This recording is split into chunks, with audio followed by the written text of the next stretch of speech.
Democrats fight over impeachment, the squad takes the lead again, and Joe Biden vows to reorient before next week's big debates. I'm Ben Shapiro. This is The Ben Shapiro Show.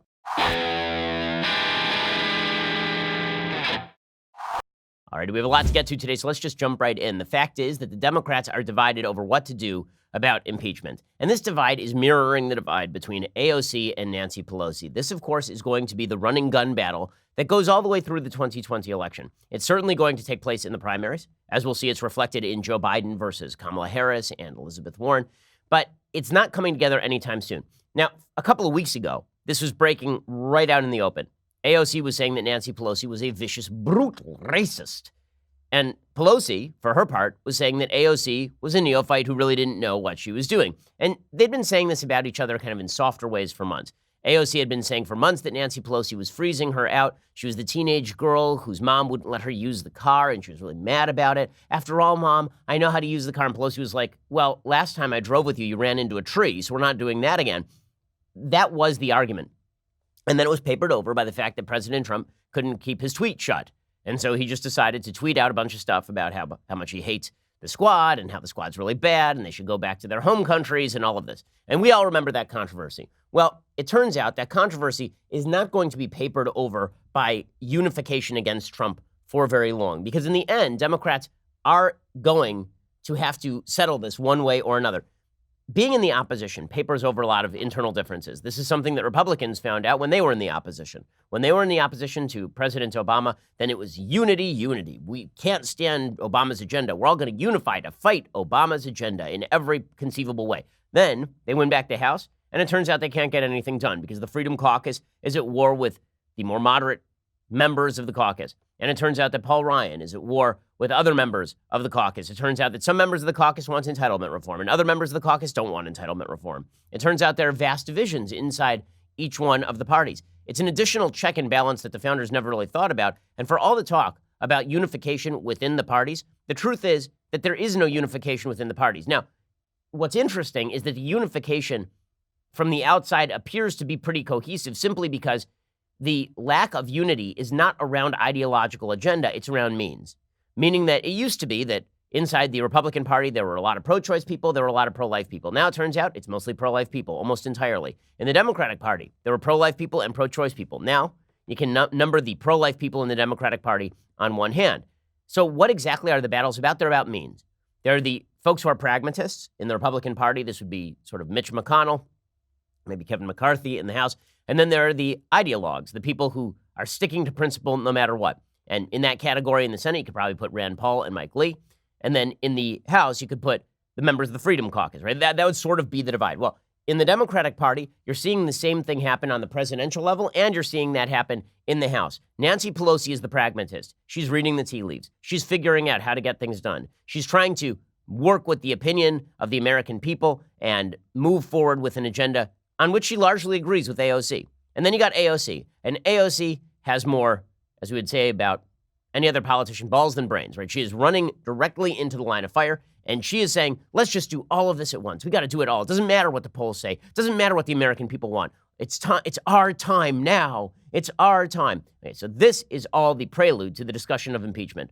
So a wing of the Democratic Party wants to push forward with impeachment, despite the fact that the Robert Mueller hearing the other day went incredibly poorly for Democrats. It was not good for Robert Mueller. It did not bring to light any additional facts, which we did not know. And I think that Democrats they keep operating under the same assumption they've been operating in presidential politics for a really long time, which is that if something they say is unpopular, it's because they didn't communicate it properly.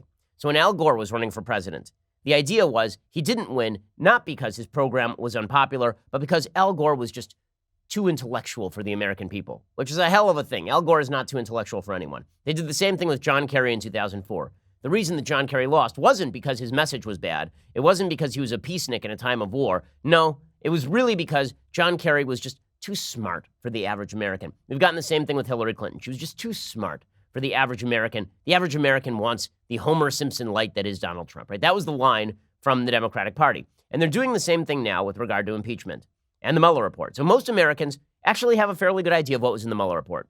A lot of bad behavior by the president, nothing criminal. And that's all they're going to take away from it. They're not going to take away from it that he was a Russian stooge, because he wasn't. They're not going to take away from it that the president is impeachable, because he really is not. What they're going to take away from it is that the president is exactly who they thought he was in the first place, namely a guy who mouths off a lot, makes a lot of empty threats. The president is a dude who's willing to take help from pretty much anybody, no matter where it comes from. And, I mean, for goodness sake, the president has said all this stuff out loud. It's not like Trump has been shy about any of this, right? Are we supposed to be shocked by the fact that the Trump campaign was welcoming of Russian offers, even if no collusion took place? Why would we be? Donald Trump got up on the stump in 2016 and called on WikiLeaks to release Hillary Clinton's emails and started shouting from the stage, "I love WikiLeaks." He wasn't exactly hiding the ball here, guys.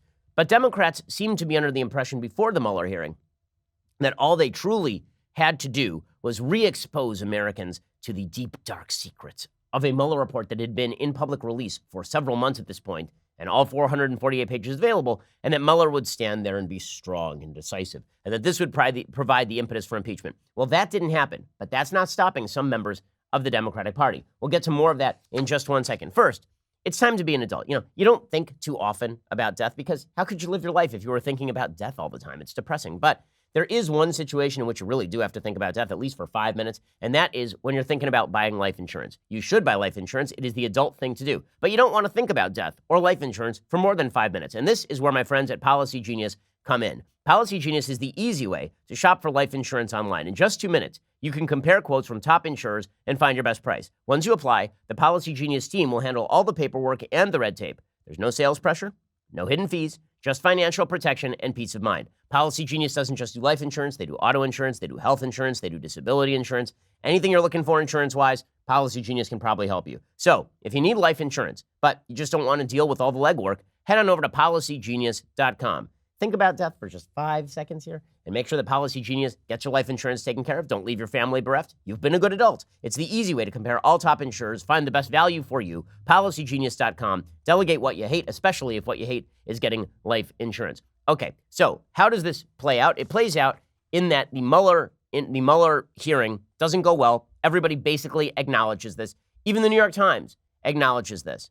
So there's a piece by Carl Hulse in the New York Times today titled "Lack of Electricity in Mueller Testimony Short Circuits Impeachment." It says President Trump was probably never going to be impeached in the House of Representatives before the 2020 elections. The testimony by Robert Mueller, the former special counsel, makes that a near certainty. The absence of an electrifying Washington moment in Wednesday's two-stage testimony by Mueller not only deprived Democrats of the crystallizing episode they needed to drive public opinion on impeachment, but it also meant that Republicans had no reason to budge from their anti-impeachment stance. Pressure will continue to come from the left and could become so irresistible the Judiciary Committee begins what it will call an impeachment inquiry without a formal House vote. But that is very different from a vote in the full House to formally declare that an elected president committed high crimes and misdemeanors for only the second time in history. Andrew Johnson wasn't elected, so that would be the third. Pro-impeachment Democrats have always labored under the burden of Trump's iron-fisted control over his own party. Okay, this sort of language from the New York Times is always amusing. Barack Obama also had some fairly iron-fisted control over his own party. Breaks in the ranks of the president's party always drove major congressional White House investigations in the past, including Watergate, Iran-Contra, and the impeachment of President Bill Clinton. 31 Democrats voted with Republicans in October 1998 to open an impeachment inquiry into Mr. Clinton. But the plain fact is that nothing Mueller could have said would have been sufficient to pry the vast majority of pro-Trump Republicans from their refusal to even consider that Mr. Trump acted illegally in trying to thwart a wide-ranging investigation into his actions. Okay, well, again, the Mueller report was supposed to provide that evidence. If Mueller had come forth and said, listen, impeachable, there's an impeachment ready, right? The same way that the Starr report did. And the Starr report's a little different because the scope of his authority under the Independent Counsel Act was broader than Mueller's was here. But if Mueller had come forward and just said, I would recommend prosecution, but we can't under the OLC, impeachment would be moving full ahead. Republicans probably would have peeled off. You would have had a serious impeachment effort. But that's not what Mueller provided. Right now, there are only 91 representatives who support an impeachment inquiry. 106, okay, and this is among Democrats. 106 do not support. So that is not nearly enough to get this done. Well, there are still Democrats who want to charge full speed ahead into the middle of this thing.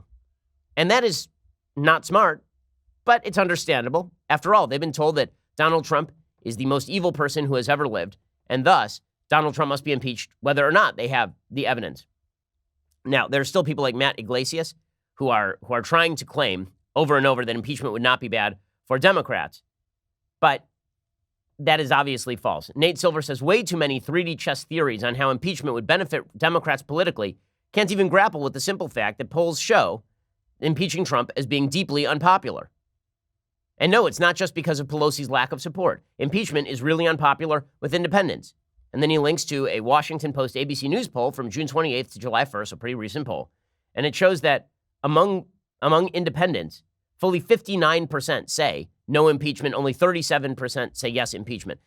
Well, there are still Democrats who say, well, that's just because we have to educate the American public. Again, this is back to the old Al Gore, Hillary Clinton, John Kerry line. We've been too sophisticated in our approach. I promise you guys, it's not that. Okay, you had CNN running interference for your impeachment nonsense for literally 2 years.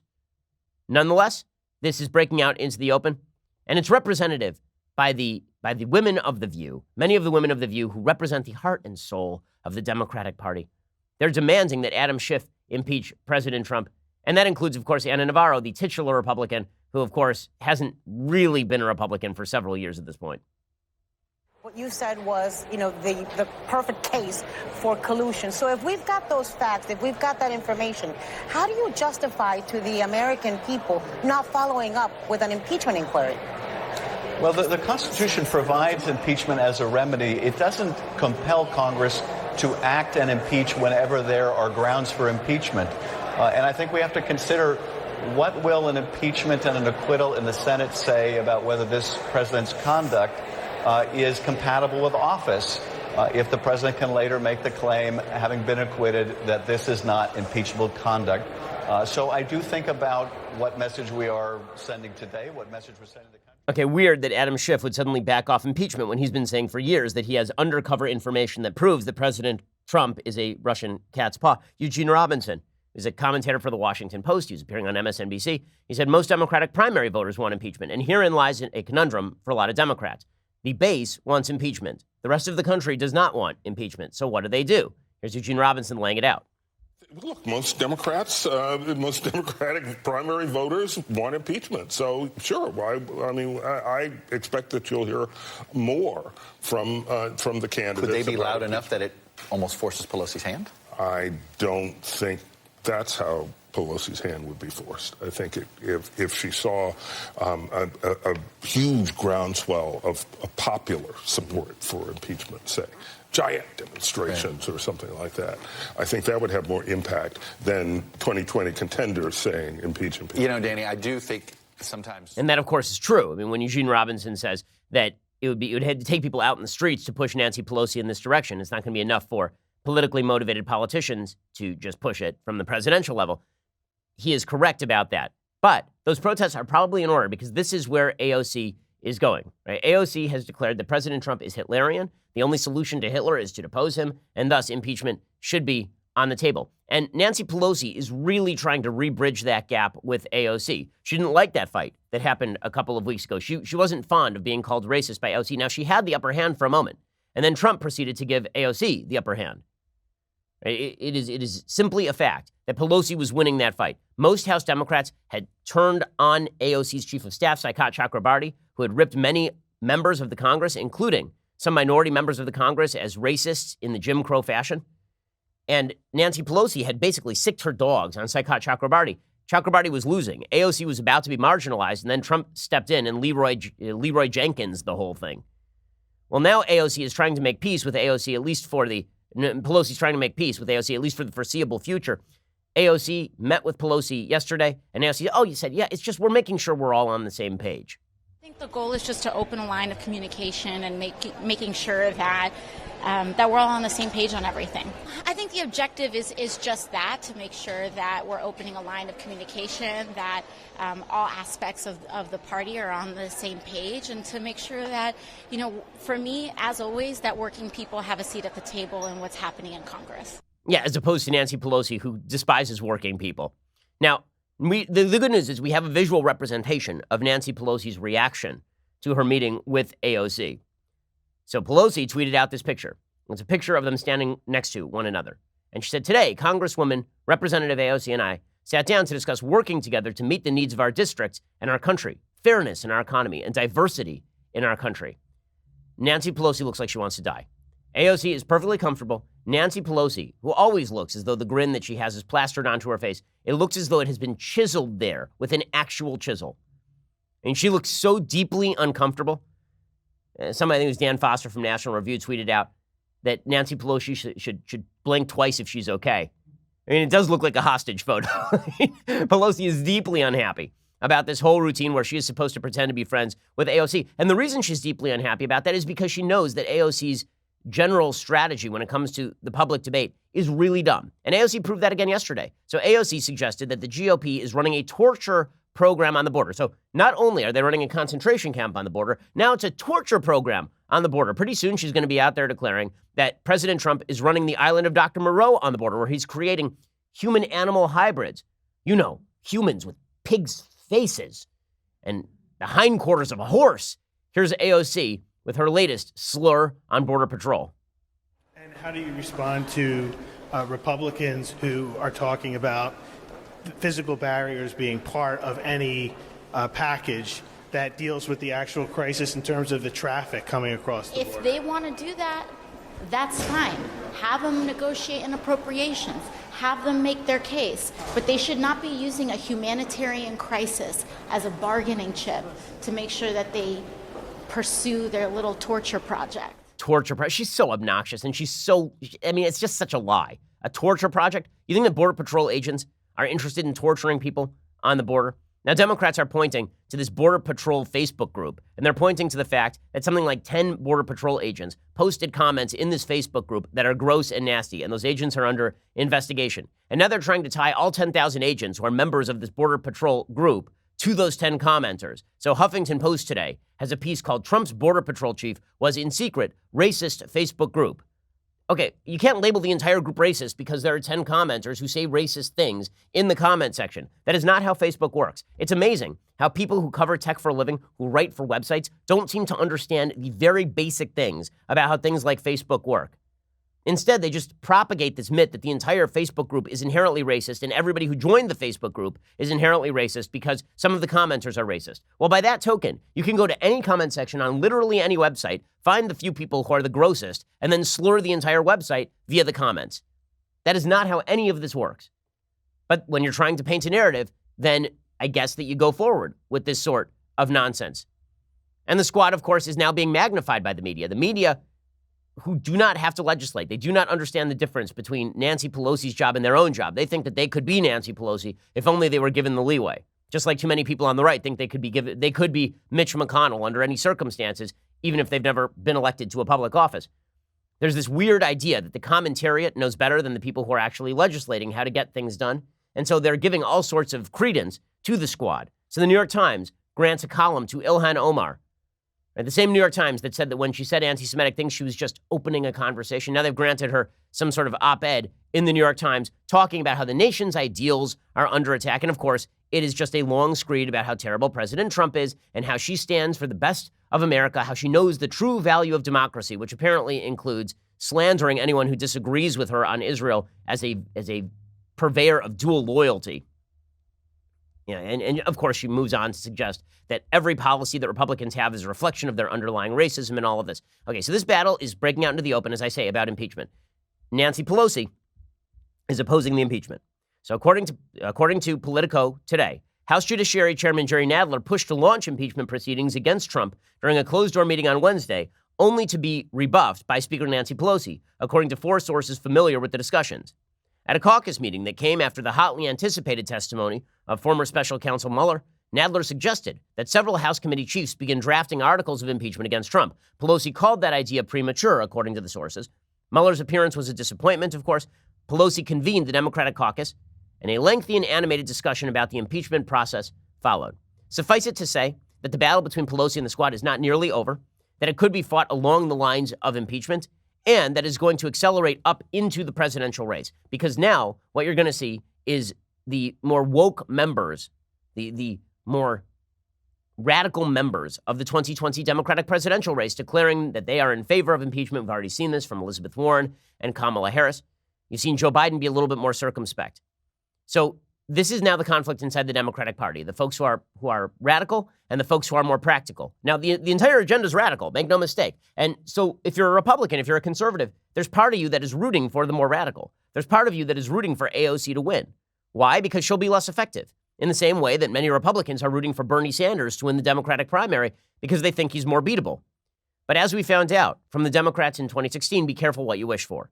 The fact is that Nancy Pelosi is still, at least in some sense, a rational human being with which some Republicans can talk. That is not true of AOC. And if you're rooting for a better American discourse, you want less AOC and more Pelosi. I can't believe I'm saying this. I can't believe these words are exiting my mouth. But that is the reality. If you are looking for a better American politics, you want people who at least are capable, even if they won't do it, are capable of having a conversation, as opposed to the squad, the AOC crew, the Impeach Now crew, who are not capable of having a conversation. They're capable only of virtue signaling and declaring that their political opponents are evil for not favoring their special political means. Okay, in just a second, we're going to get to the 2020 presidential race, where it looks like the guns are about to open up and things are about to get really interesting. But first, communication in politics is key. So is communication in marriage. But if we're honest, some things are kind of rough discussing with your spouse, or with anybody for that matter. One of those things, of course, is sex. Even though 52% of dudes over the age of 40 and 26% under the age of 40 experience erectile dysfunction, studies show 70% of dudes who experience ED don't actually get treated for it. That's where our friends at Roman come in. Thankfully, Roman has created an easy way to get checked out by a doctor and get treated for ED online. With Roman, you can get medical care for ED, if appropriate, from the comfort and privacy of your own home. You can handle everything online in a convenient, discreet manner. Getting started? Really simple. Just head on over to getroman.com/Ben, complete an online visit. If your doctor decides treatment would be a good idea, they can prescribe genuine medication that can be delivered in discreet packaging directly to your door with free 2-day shipping. Dudes, go talk to the doctor right now. ED can be tough to tackle. It's important to get it checked out. With Roman, it's easy to connect with a doctor and keep everything just as subtle as it should be. Just go to getroman.com/Ben, get a free online visit, free 2-day shipping. That's getroman.com/Ben for that free visit to get started. Getroman.com/Ben. Go check them out right now. Okay, so all of this is leading up to the big Democratic debate. All of this is leading up to the big Democratic debate, where impeachment, I'm sure, will come up, where the split between the squad and Nancy Pelosi it should come up, and where that split is going to be reflected on the stage. Now, the setup for the actual debates, kind of fascinating. So these are happening next. The first group appears July 30th. So today is the 26th. That means what? Tuesday night? So Tuesday night is the first debate. And then the second debate is Wednesday night. The first debate features Marianne Williamson, Tim Ryan, Amy Klobuchar, Pete Buttigieg, Bernie Sanders, Elizabeth Warren, Beto O'Rourke, John Hickenlooper, John Delaney, and Steve Bullock. So it's the all-white group. This is what the media have termed it. It's the all-white group. The only person who is really of color there is Marianne Williamson, and that's just because she reflects the colors of the universe inside her soul. Everybody else is a plain old white person. That one will be fascinating only because of the conflict between Bernie Sanders and Elizabeth Warren. The polls are conflicting over whether Warren has completely stolen Bernie's mojo or just partly stolen Bernie's mojo. Watching them go at it will be amusing, to say the least. So we can all look forward to Bernie versus Warren. It's a big opportunity for Warren, because if she really pummels Sanders, if she demonstrates that she's sort of souped up Sanders, then she'll do some pretty heavy lifting there. But everybody, the real question is what happens on night two. Night two is where all the fisticuffs are set to happen. So you've got the gadflies. You've got Kirsten Gillibrand, I'm sure, who will be out there desperately seeking attention, just as she did last time. Andrew Yang, who is still my favorite of all these candidates, who I'm sure will say a grand total of 4 words and then gain in the polls, which is exactly what happened last time. You got Bill de Blasio, the weird groundhog killer, giant Frankensteinian groundhog killer. You got Jay Inslee, who for no reason is still in this race. Tulsi Gabbard, who is Matt Drudge's favorite Democratic candidate and the favorite candidate of some folks on the right, because she's sort of a gadfly as well. You've got Michael Bennet, who's the only, when you talk about the only reasonable person in this race, Michael Bennett's the only person who looks sane. I mean, he's the only one who looks halfway sane in any of this. And then you have Julian Castro, who was supposed to pick up in the polls after his debate performance last time. That really didn't happen. But the key to that debate is going to be Joe Biden, Cory Booker, Kamala Harris. Joe Biden, Cory Booker, and Kamala Harris. That is the key to that debate. Why? Because this is all about Biden at this point. Right? So these debates next week are going to be about Joe Biden. Pure and simple. Does Biden collapse or does Biden recover? In the last debates, you remember that Joe Biden kind of fell apart. under attack from Kamala Harris, the vice president who is leading in all the polls nationally and leading in many of the state polls. He sort of came apart at the seams. He didn't have great responses to Kamala Harris. He was taken unawares. Apparently, he thought everybody was going to treat him with kid gloves. And why wouldn't he think that? Just like Beto O'Rourke. It's so funny. Folks get lulled into a false sense of security in politics because they think that the past is prologue. They think that whatever just happened is likely to happen to them in the future. It's why Beto thought he was a legit presidential candidate. He was like, brah, everyone treated me great, like way back when I was running against Cruz. I'm sure it'll be the same now. I'll just be a bro all the way to the convention. And then he stepped in and boom, he got clocked on the head by an Acme piano dropped from the third story. And that's because he wasn't running against Cruz anymore. Well, Joe Biden had the same sort of impression. Joe Biden thought, okay, here's the deal. I was Barack Obama's VP. Barack Obama is the best politician of the last 30 years since Ronald Reagan. I was his VP. He was really popular. Barack loves me. Surely Barack will endorse me. Ha, ha, ha. And then I will waltz my way to the nomination. Everyone will leave me alone because they'll be afraid to attack me because attacking me means attacking Barack. And then he steps out in public and Kamala Harris hits him with a sledgehammer. And he didn't see it coming. He looked befuddled. He looked a little bit weak. It was not a good showing for Joe Biden. Now, it hasn't destroyed him because he did have this giant lead on the field, but it definitely took him down about 10 points, anywhere from 5 to 10 points in the polls, and it gave a boost to Kamala Harris.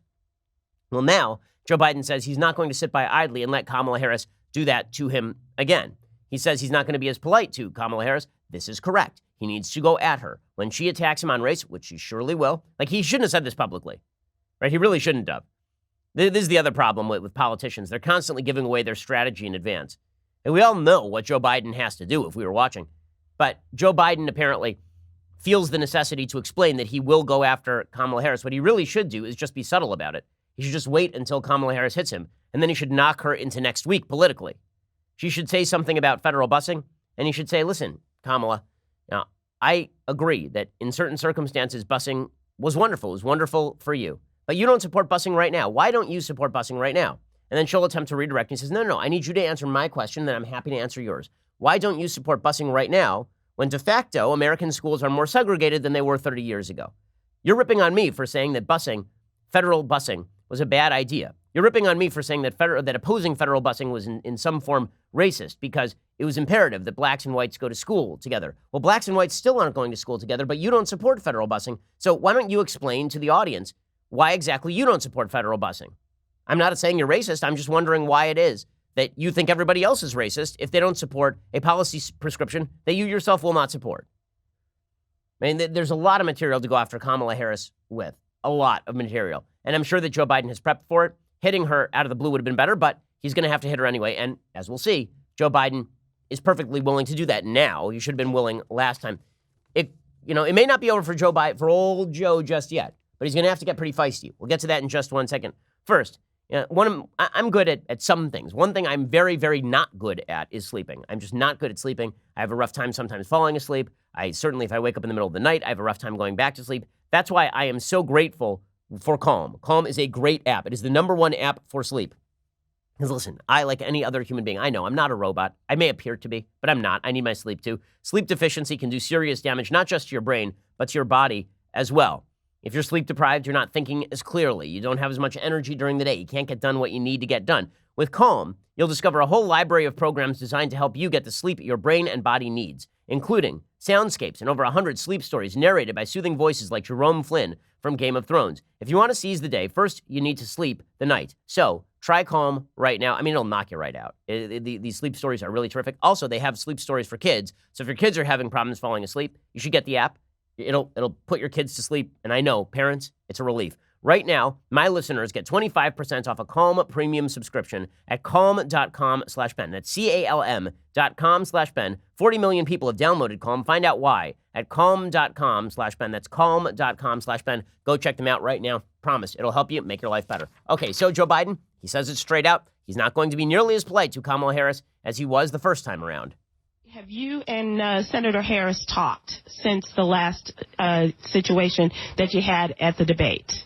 I think I saw her in passing. I think at the fish fry for Jim Clyburn and said hi to her. I mean, look, I'm serious. Look, I thought we were friends. I mean, I hope we still will be.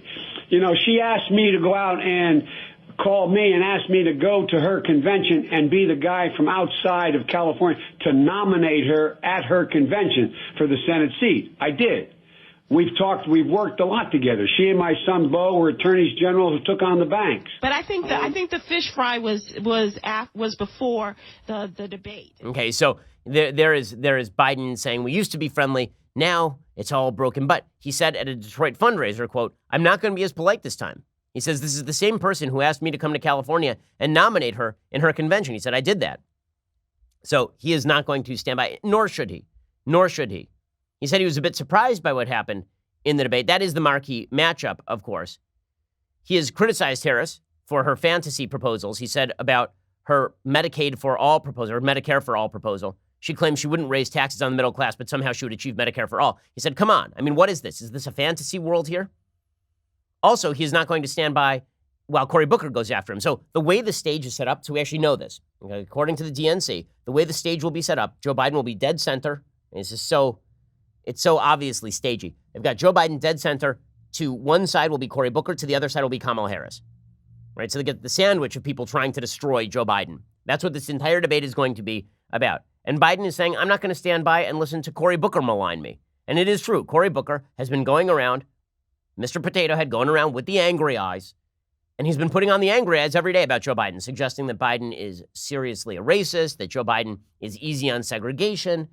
He's been suggesting all this. Here's Biden starting to punch back at Cory Booker. And folks who say that's punching down, no, at this point, because Booker and Kamala Harris are tag teaming him, he doesn't really have a choice. They're making the same critique. And obviously they're making the same critique for the same political reason. Both Cory Booker and Kamala Harris are black, and they're seeking to carve into Joe Biden's massive lead among black voters in the South.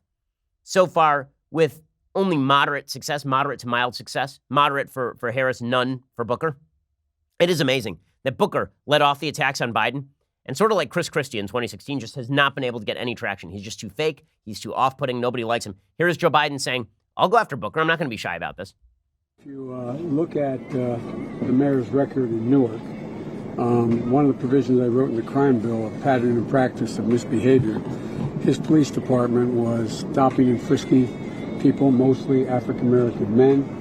We took action against them. The Justice Department took action against them, held the police department accountable. Okay, so there he is ripping into Cory Booker and his handling of Newark. Again, this is all fair game. Things are starting to get interesting and kind of ugly. Now, in a second, I'm going to explain why one other Democratic candidate is making headlines today in the lead up to the debates. But first, this month marks the 50th anniversary since we put a man on the moon. Exciting new podcast that we've helped put out by Esoteric Radio Theater. It's called Apollo 11, What We Saw. It immediately rocketed to number 3 on the iTunes Apple Podcast and stayed in the top 10 for a week. It is getting rave reviews. Almost 1 million people have listened to the podcast or watched on YouTube thus far. The host is Bill Whittle, a dude who knows more about NASA than any human being I've ever heard of, and he takes you on the journey of what it took to get to the moon and what happened when we got there and how things almost went horribly wrong. All 4 episodes available right this moment. Head on over to Apple Podcasts or wherever you listen to podcasts. Subscribe today to Apollo 11, What We Saw. You can also watch this beautifully produced video episodes. We made these. They're amazing. They include tons of amazing space historical footage at Esoteric Radio Theater's YouTube channel. Go check them out right now. Also, a reminder, next month, we're taking our backstage show on the road for one night and one night only. We're talking about August 21st at the beautiful Terrace Theater in Long Beach, California. Me, Daily Wire God King Jeremy Boring, Andrew Klavan, Michael Moles, we will all be there live. We'll be talking about politics and pop culture. We'll be answering your questions from the audience. Undoubtedly, Drew and I will get into a didactic argument about trade or something. Tickets are on sale right now at dailywire.com/backstage. That includes our limited VIP packages that guarantee premium seating, photos, a meet and greet with each of us, a gift from me. I'm shopping for it right after the show. I keep promising this, but just like gifts for my wife, I keep putting it off. But I promise you, by the time the date arrives, there will be a gift. Head on over to dailywire.com/backstage. Get your tickets today. I'll see you there. Go check it out. Also, make sure you subscribe, obviously, over at dailywire.com. It really helps us out. The left is incredibly vicious, and they've dedicated full-time staff to just watching this show and trying to take us out of context. Well, if you want to help us bring you the content every day, please become a subscriber. Also, when you subscribe, you get the Leftist Tears hot or cold tumbler.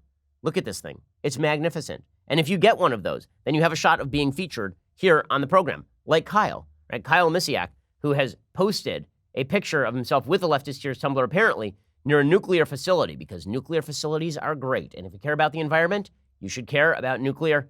Also, you can feel the leftist tears overflowing his cup as he moves toward a nuclear facility that ironically helps lower carbon emissions. But for some reason, the left hates nuclear.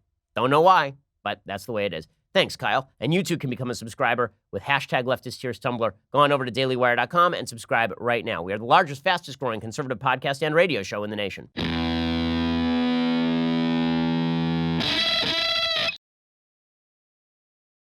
Well, one other Democratic candidate is making headlines today. That'd be Tulsi Gabbard. So Tulsi Gabbard delivered a fairly solid debate performance. She did not pick up a lot of ground in the polling. She continues to poll pretty low in the Real Clear Politics poll averages. She's not in the top 10 of the candidates in that average. Right now, she is polling below Julian Castro, Amy Klobuchar, Cory Booker, and Andrew Yang. Yang is polling 2% in many of these polls and running ahead of Booker, which is just wonderful. The fact that Andrew Yang is running ahead of Cory Booker is the best. Andrew Yang in many of these polls is running ahead of Beto O'Rourke.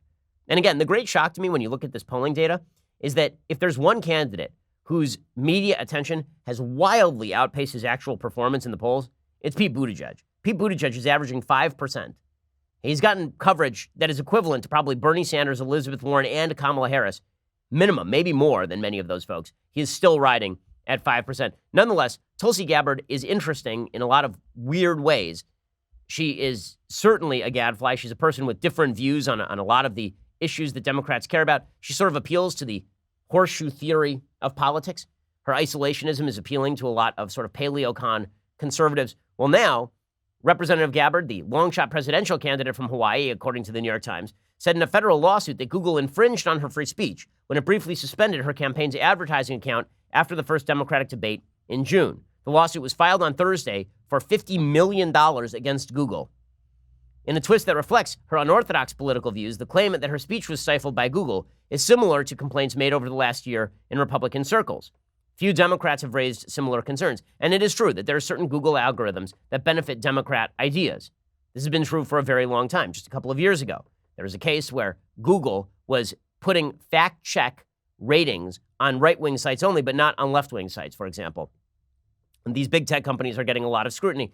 Is it true that they cracked down on Tulsi Gabbard, or was this just a mistake? This is one of the big questions that it's hard to get your mind around simply because the vast number of things that Facebook or Google deal with, it's so vast that an isolated incident, if it's taken for a pattern, it may not actually be a pattern. Nonetheless, the fact that Gabbard is going after Google is a quite fascinating story. We've reached out to Google for comment. I'm sure that other media outlets have as well. Tulsi Now Inc. is the campaign committee for Gabbard. They said that Google suspended the campaign's advertising account for 6 hours, June 27th and 28th, obstructing their ability to raise money and spread her message to potential voters, which would have helped because she won the Drudge poll. And while that poll is not nearly representative, it is publicity. After the first Democratic debate, Gabbard was briefly the most searched for candidate on Google. Her campaign wanted to capitalize on the attention she was receiving by buying ads. But apparently, Google either decided to turn her off, which I think is kind of unlikely, or they got fooled.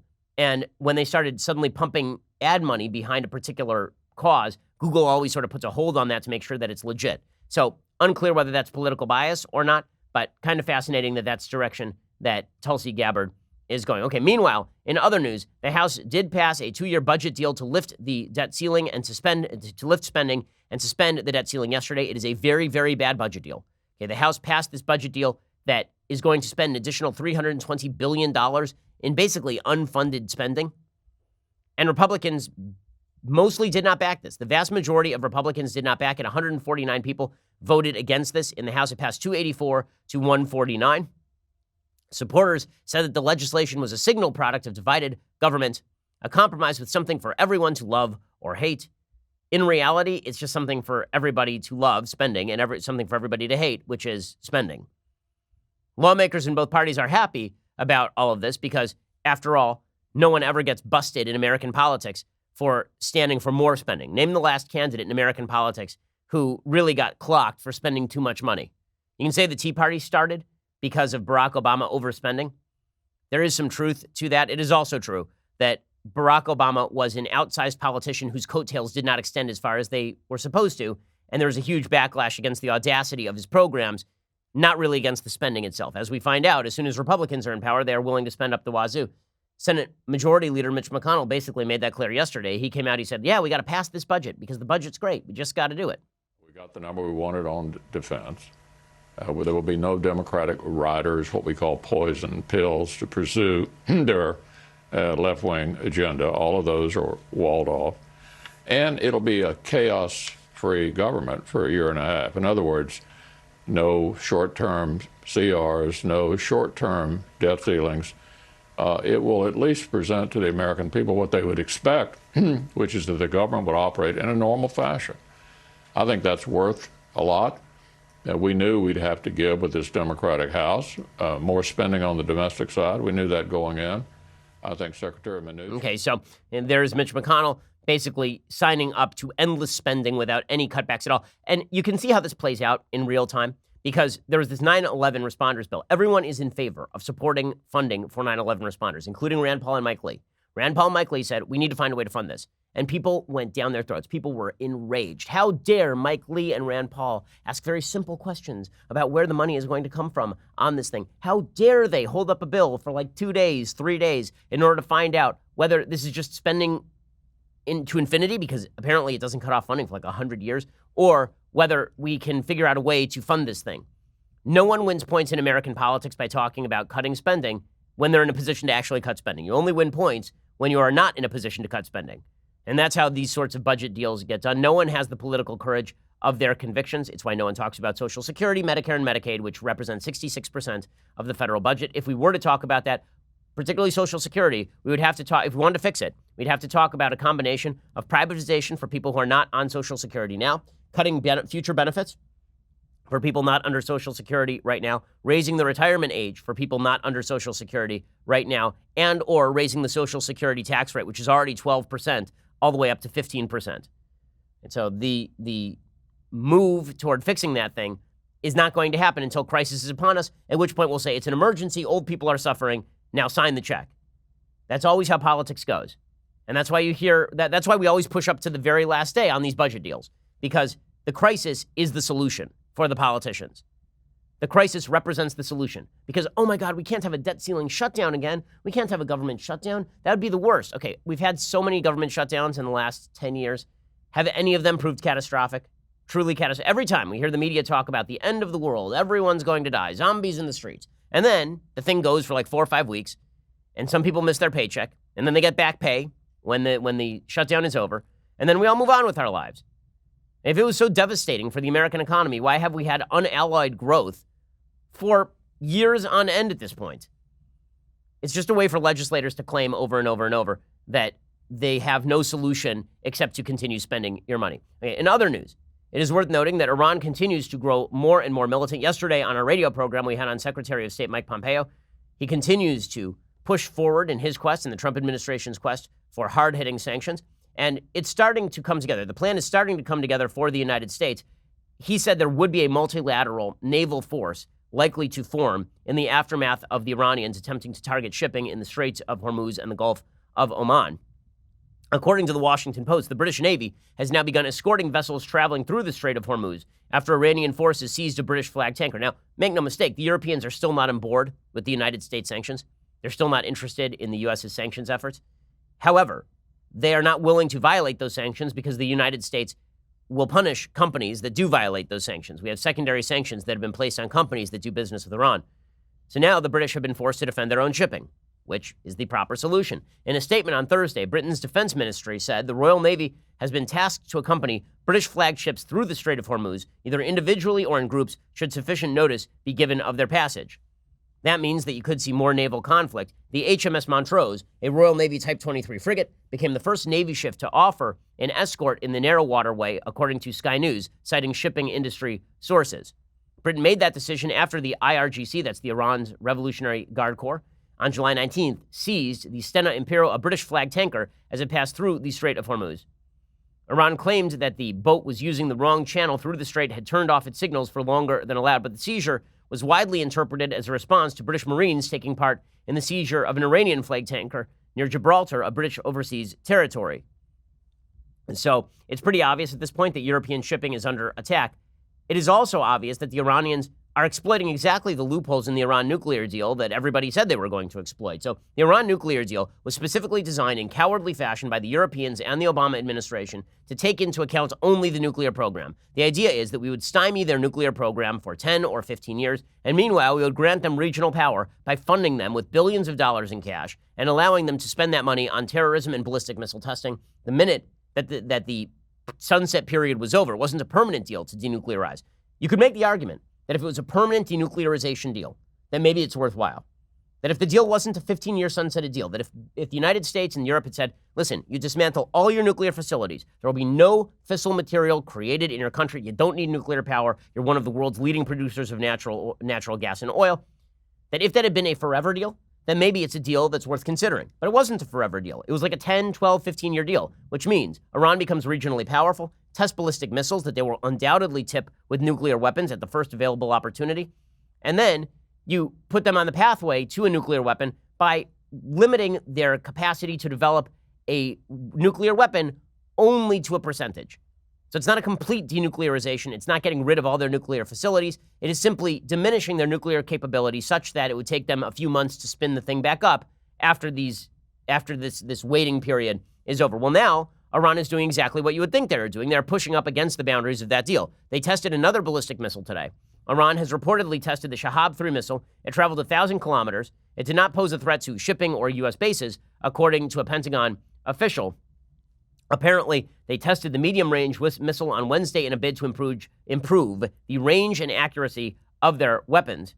News of that provocation emerged, according to the UK Sun, after Prime Minister Boris Johnson ordered the Royal Navy to accompany all British flagships through the Strait of Hormuz. It's pretty obvious what is happening here. What is happening here is that the Iranian government is feeling the sting of the sanctions. They're feeling insecure. And because they're feeling insecure, they're attempting to lash out at the Europeans in an attempt to bring them back to the table to re-enter the nuclear deal. Well, if the nuclear deal is so good for Iran that they are lashing out and getting militant in order to enforce it, it's probably not a great idea, is it? It's probably not wonderful. So the Iran nuclear deal, which is seen by many on the left as the great solution to this problem, actually exacerbated the problem because either Iran was going to get militant in Yemen, Lebanon, Iraq, and Syria, or Iran was going to get militant with us. Right now, they're getting militant with us because we have sanctions on them. If we didn't have sanctions on them, they'd be taking that money and they'd be using it for terrorist activities all across the world, including in South America, in Africa, and other parts of the world where they fund terrorist entities.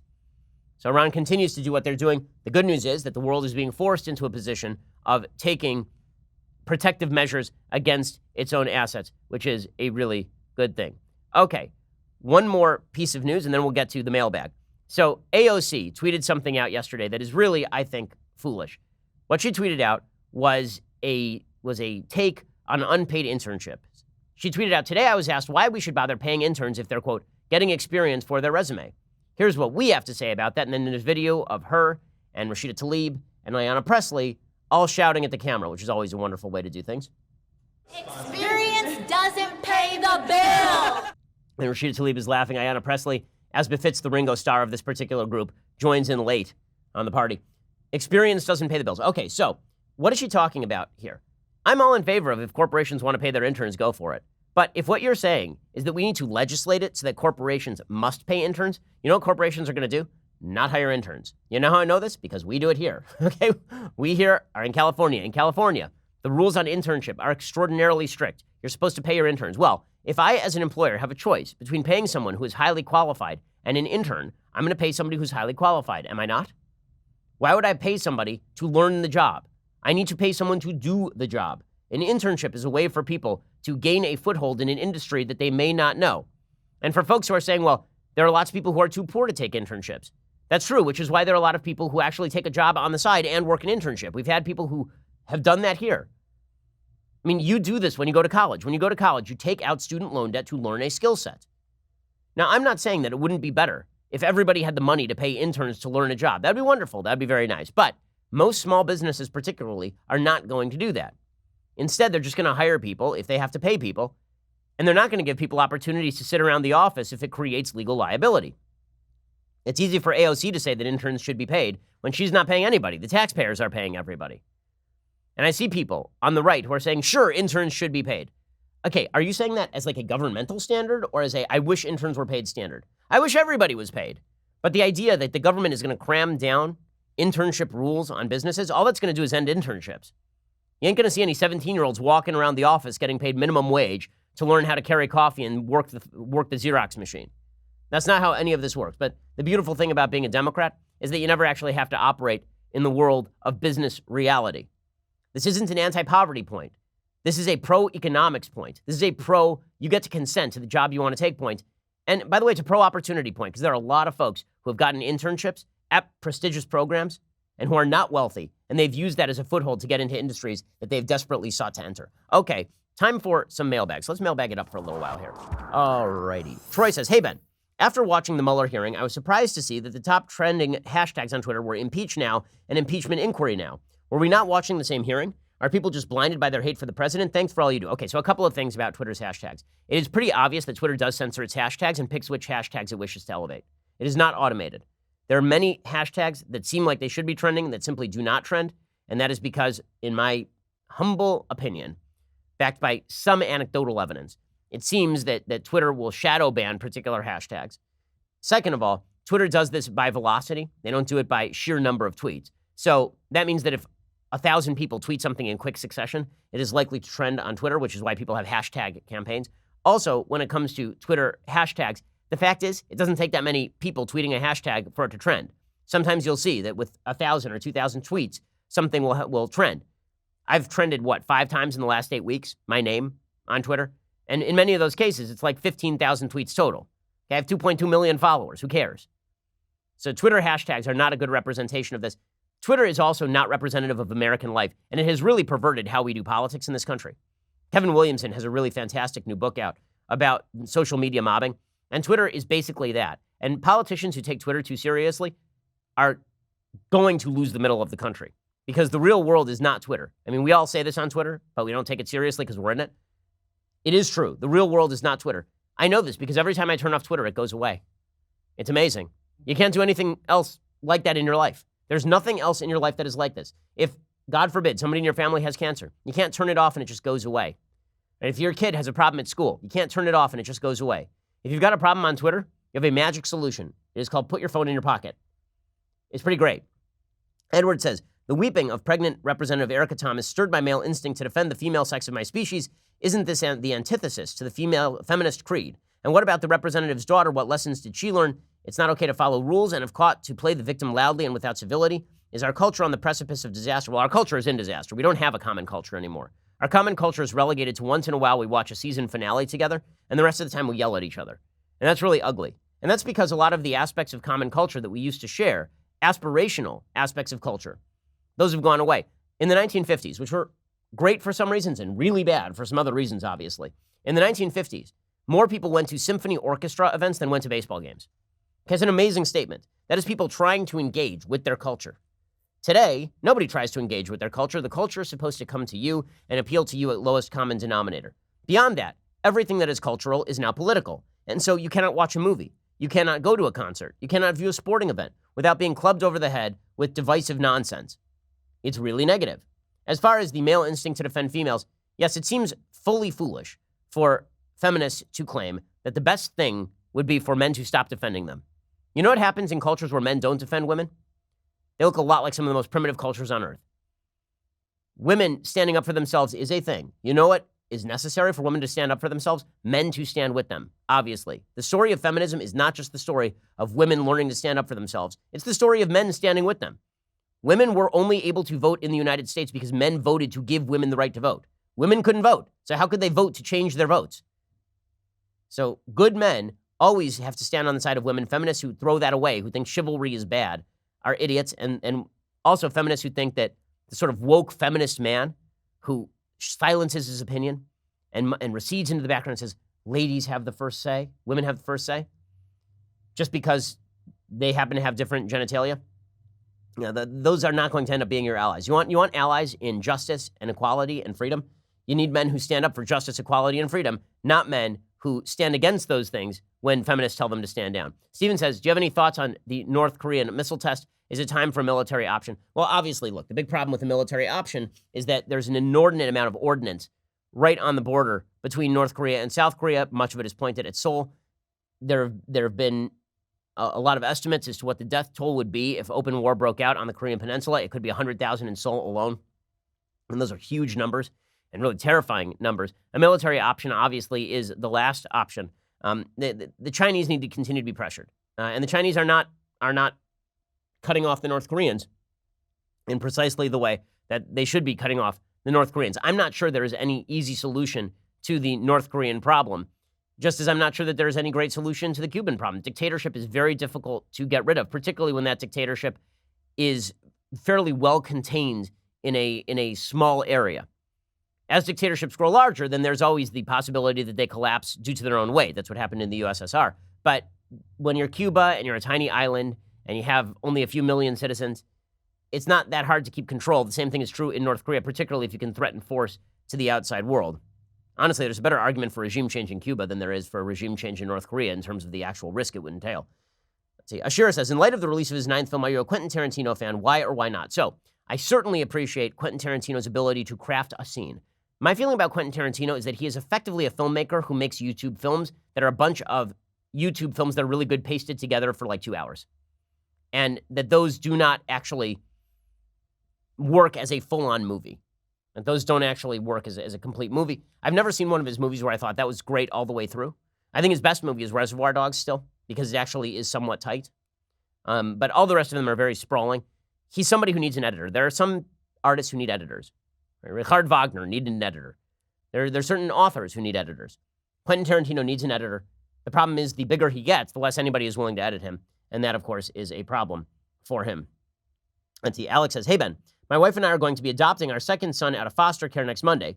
We've been foster parents going on 4 years now. We have seen and heard a lot of heartbreaking stories in regards to children in the system. My belief is that even though child services is a flawed system, the real problem lies in our communities that are failing these children.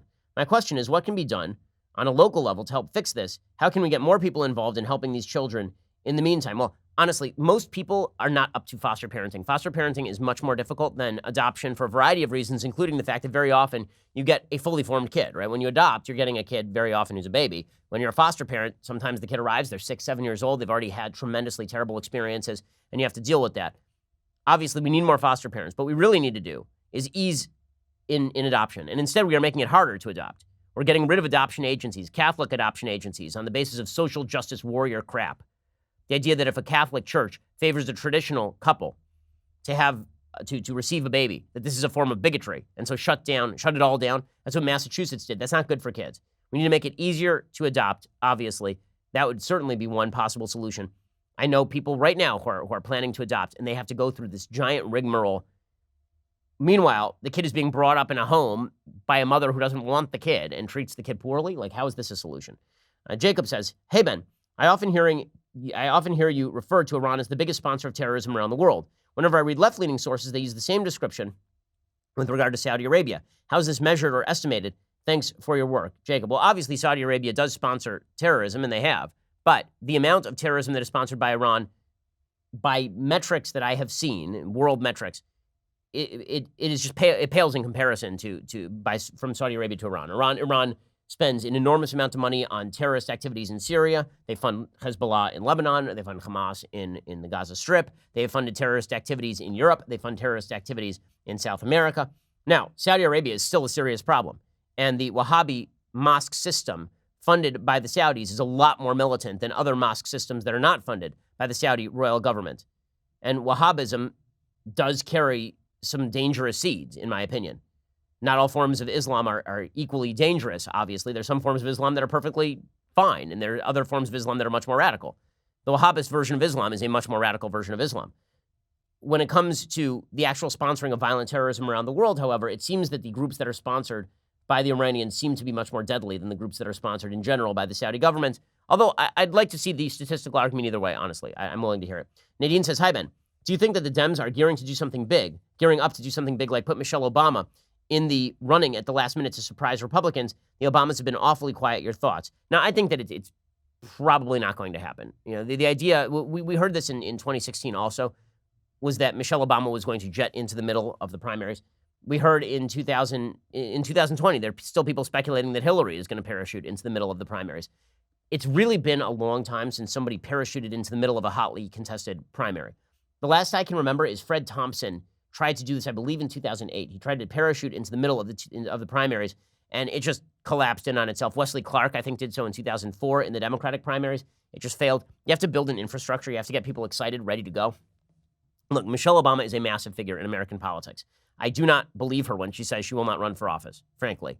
I think that she is a very political person. She's always been a very political person. Now she's more of a cultural figure than a political one. So that means that she'd be a particularly dangerous political figure in terms of her innate capacity to win. So I think that she's up for 2020. I don't get that impression from her at all. Yocheved says, do you think the Republican Party has any women who could be strong presidential candidates in 2024? Do I think that, my spirit animal, Nikki Haley at the UN, obviously, is one who comes to mind. Condi is still out there. I don't think she wants to run for president, but she'd be a strong presidential candidate, obviously. I'm trying to think. There are some others who I know I am missing here, but the one who comes to mind most obviously is Haley. And John says, Mr. Shapiro, I love the show, but you are falling short in one area. I want more Chris Matthews. Much like cowbell, there can never be enough. Well, good news for you. Next week, there are a bunch of Democratic debates. There's no question. Chris Matthews is going to have some commentary on those Democrats. Here's how we structure the show. Here, I roll on in here. Harold rumpled. I'm kind of a mess. Kind of roll on in here. Maybe drunk, maybe not. You never know. That's half the surprise. And then I just kind of come in here and I see, did Chris Matthews say anything yesterday? If he did, I grab a clip of it. And then I riff on it for a little while. We talk about wandering around the hotel asking for Kathleen. We talk about why Pete Buttigieg really isn't gaining momentum, the kind of momentum you'd expect from a man named Pete Buttigieg. But if there are no clips of Chris Matthews, I can't do anything about it. He's not been controversial of late, so Chris, do your job and I'll do mine. Okay. Logan says, hey, Ben, do you enjoy the Sherlock Holmes stories? The answer is yes. It is. They are great. Okay, I think maybe one or two more questions. Lewis says, hi, Ben. I have been a premium subscriber since January. I've never missed your show once. Wow. Can a practicing Jew become president of the United States if they observe Shabbat?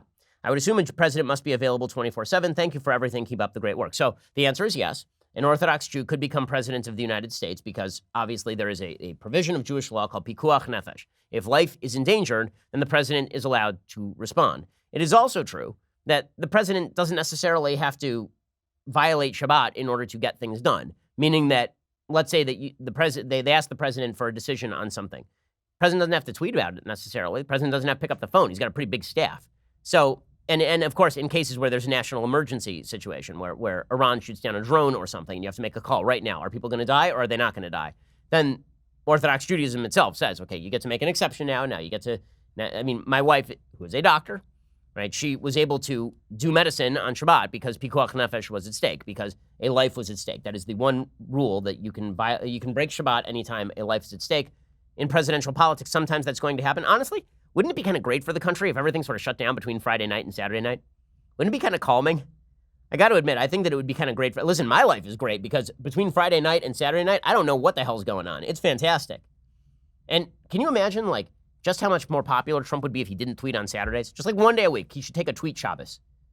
A tweet Shabbat for President Trump. That's all I'm saying.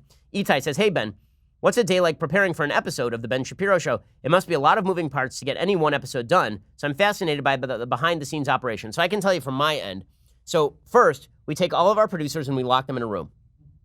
And then we take a dolphin and we throw it into the middle of the room. And whoever the dolphin slaps first is forced to cut the clips. Whoever the dolphin slaps second is forced to quit.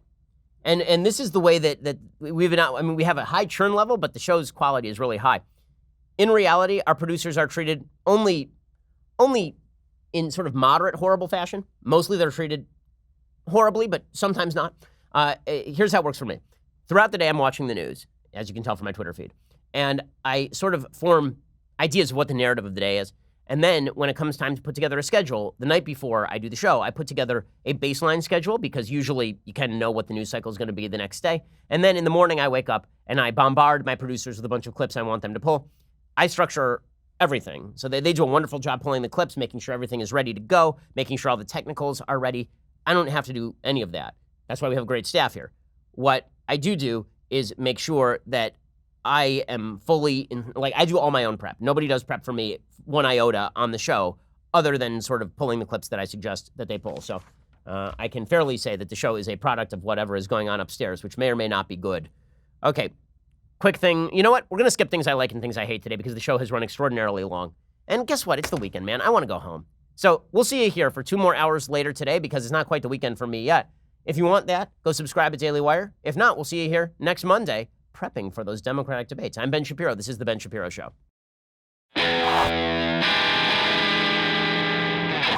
The Ben Shapiro Show is produced by Robert Sterling, directed by Mike Joyner, executive producer Jeremy Boring, senior producer Jonathan Hay. Our supervising producer is Mathis Glover, and our technical producer is Austin Stevens, edited by Adam Sayevitz. Audio is mixed by Mike Coromina. Hair and makeup is by Jesua Olvera. Production assistant Nick Sheehan. The Ben Shapiro Show is a Daily Wire production.